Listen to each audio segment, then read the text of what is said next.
To me, O Israelites, you are just like the Ethiopians, declares the Lord. True, I brought Israel up from the land of Egypt, but also the Philistines from Kaftor, and the Arameans from Kir.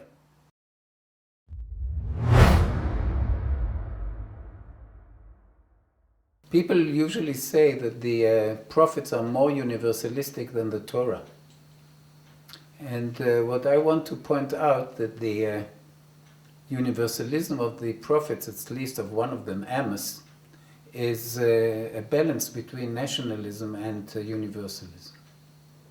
Now, the two great enemies of Israel in biblical times were the Philistines in the south and the Arameans in the north. And here comes a prophet and says, you are like the Ethiopians, which means like people with a black color.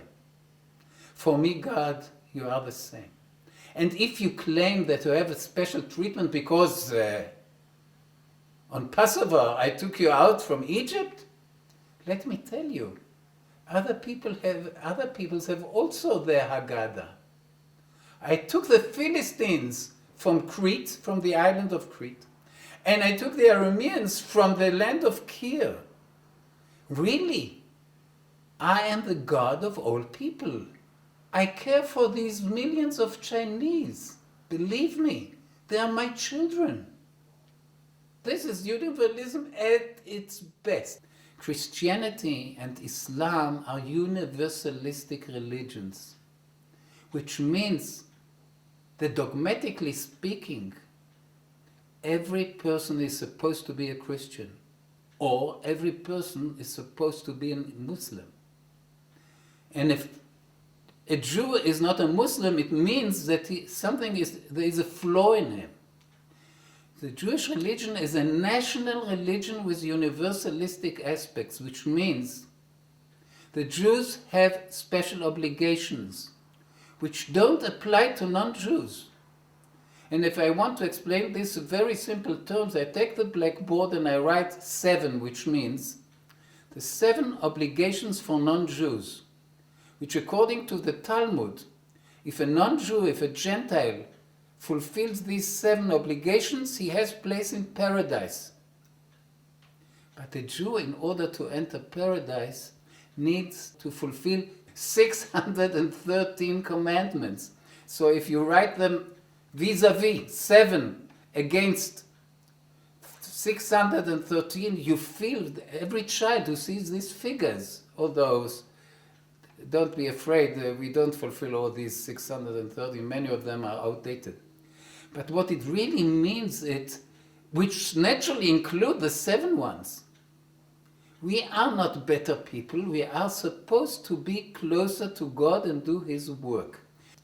Christianity and Islam, being universalistic religions,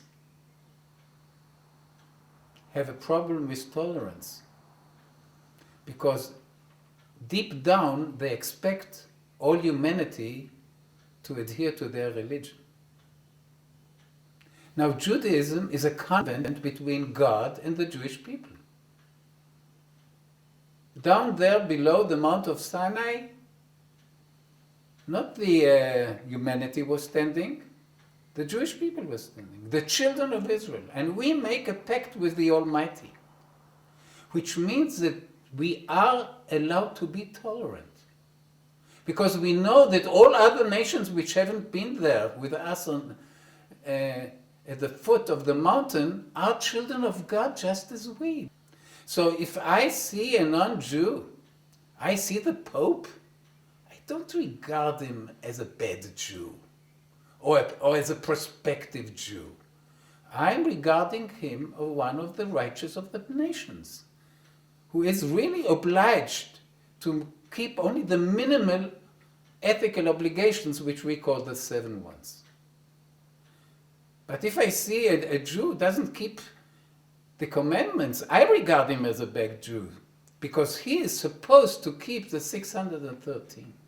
So there is a paradox here. It is easier for a decent Jew to be tolerant than for a decent Christian and Muslim to be tolerant.